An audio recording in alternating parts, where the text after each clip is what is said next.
Hey y'all, it's Red, back again. So this video is inspired, of course, by the book I've been reading, Daring Greatly by Brené Brown.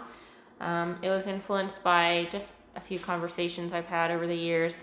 And I'm literally, because I am so engaging, going to just read it from my notebook. Hope that's okay. I didn't memorize an entire essay for you, YouTube.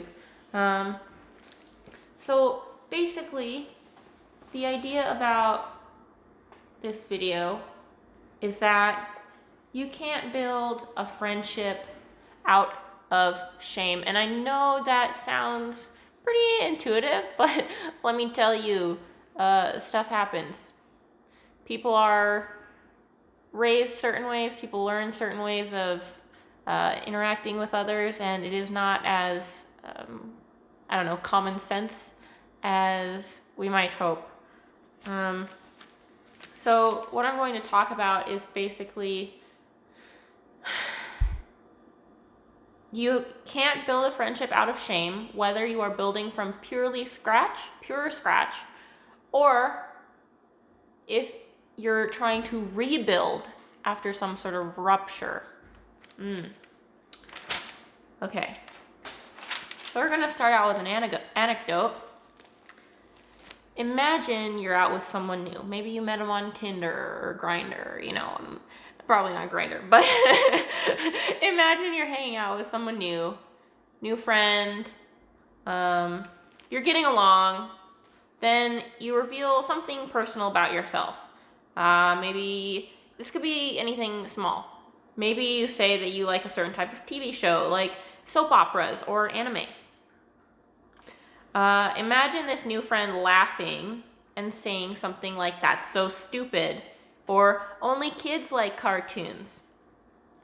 Imagine for a second how that would feel. That would suck. Like, maybe just a little bit. Your heart would drop like a little, or your heart rate would go up a little, or you get like a little bit of a catch in your throat if you're really aware of what your body's doing. Won't feel good. So this sort of comment is clearly dismissive of something that is also clearly part of the person who revealed's life. Every time a comment like this is made, especially if it's about culture or an expression of disdain towards marginalized folks, trust is broken, just a little bit, a little hairline fracture. Trust is further broken when oppressive language is used, often even if in an attempt to be ironic about how problematic the language is. Especially over various media like text or songwriting, the irony is not so clear. The language still perpetuates the permission to speak in hurtful ways, and the speaker remains unscathed, while even small cuts over and over by multitudes, because the joker is not special or clever, so probably other people have made these jokes before, can tear someone's heart to pieces. Even longtime friendships, when there are more grating or unsupportive comments than curious and accepting comments, can break down a weak foundation. I'd also like to remind folks about how sinister self-deprecation is in the growth of friendship. If one person says something about themselves that would be hurtful to others while in conversation, or even while laughing, that is not permission to go for their jugular. It's often asking for acceptance or a bid for connecting on a relative level. It's, "Do you experience this? I feel bad about this thing. Do you experience it too? I'd like to connect on that level." And hoping for the reaction of, "OMG, I so experienced that, and it sucks, and it's funny how we are alike in that way, and I'm glad, haha." It's not, "I hate this about myself. You should hate it too. Tell me how much you hate it." Even if you're joking. Of course, this sentiment doesn't have to be expressed in so many words. If you're having a laugh and someone makes a self-deprecating joke, it's often okay to laugh or shake your head and sigh and say, "I know how that is." as long as you've discerned that this is a passing comment and not the hint of an underlying danger, obviously. If it's some big deal, maybe ask them about it. Okay. Another beautiful anecdote. Now imagine you're in a group and other people hear you say even little character jabs, such as negative blanket statements about various demographics, such as women or people of color. What happens? Two things, probably more. I'm not a scholar about these things. These are just what I have noticed. When somebody makes a jab like this in a group environment, number one, maybe mob mentality takes over. Folks love to pick on the one they perceive as weak, just to look stronger within the group. And I wonder if the picked upon person would love to continue being in that group and giving their thoughts and gifts when assailed in this way. Number two, even if a verbal mob attack doesn't happen, someone else in the group heard you say these things, and either the comment is something they might be sensitive about, or they just picked up on your skill at hurting other people. Does that person want to be your friend now? Do they trust you? Something funny that I was thinking about too was, if you're looking for a girlfriend and make a joke about women, will the women that heard you have any desire to date you? She might even laugh along. However, when the joke is made, there are other resources about power dynamics and safety within groups.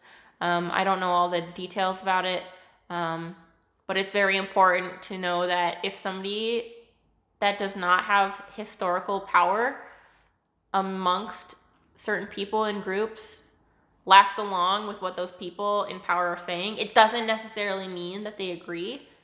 It's that they're trying to keep their place and stay safe. By all means, if you are a racist, homophobic, misogynist, please show your true colors so nobody else ends up dating you, because you're better off alone until you learn better. Thank you. I say this as a creative life coach and wellness coach to keep the people you're in contact with more well. Okay.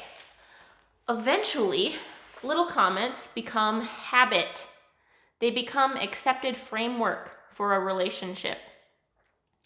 Some folks say, if the person didn't like the joke, they should just say so and I'll stop.